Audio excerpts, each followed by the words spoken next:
So the second race we're going to take a look at is the Great Voltigeur Stakes Group 2. That's this third race on Wednesday. That's for the Colts and the Geldens. It's a Group 2 over 1 mile 4 for the 3-year-olds. So taking a look at the odds and the runners, we've got Los Angeles at a short enough price, 6-4 roughly. King's Gambit in at second favourite. The second of the 3 O'Brien runners, Illinois. Third, Deer a Mile, 4th favourite. Space Legend, 5th favourite. And then Euphoric, the last of the Aidan O'Brien runners, at the rank outsider. Now let's take a closer look at years gone by, some past results, some past winners.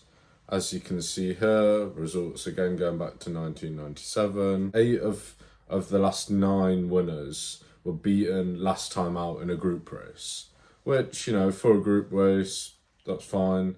That kind of tells me that it's not... York can often throw up funny, interesting results and doesn't always go to the horse in form or the horses that have showed their best for the season. It can be quite pace favouring, it can be quite hard to come from the back to make up ground at York. So maybe that's just a few reasons as to why horses with kind of winning their last start haven't gone on to win here.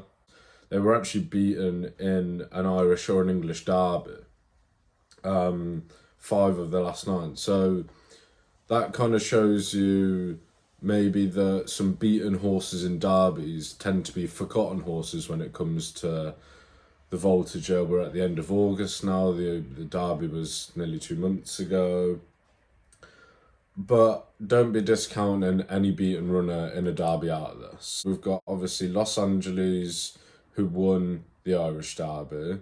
We've got Illinois, who on his last start in England won, but did get beat in the Grand Prix de Paris last time out. So he would be a possibility in this race. He looked good in the Queen's Vase, but I just think maybe that 1 mile 6 is his perfect trip and the 1 mile 4 isn't exactly what he wants. Euphoric is a massive outsider and hasn't won yet this season. King's Gambit has been beaten the last twice, but it was only a Group 2 last time. It was against Alflela, which is a good piece of form. The time before that, Ascot Group 3 beaten by JRB. They are both good pieces of form, but again, I want to be on a horse that may be disappointed in a derby. And that just leads me to Deer a Mile. Now you can get a good price on this horse, 8, 9, 10 to 1. I think it's all sound. He was beaten by City of Troy in the derby last time. That's not an issue. City of Troy's come out and won again since. I'm not the biggest City of Troy fan, as we'll figure out later on in this video. Los Angeles is the biggest danger. He is a derby winner.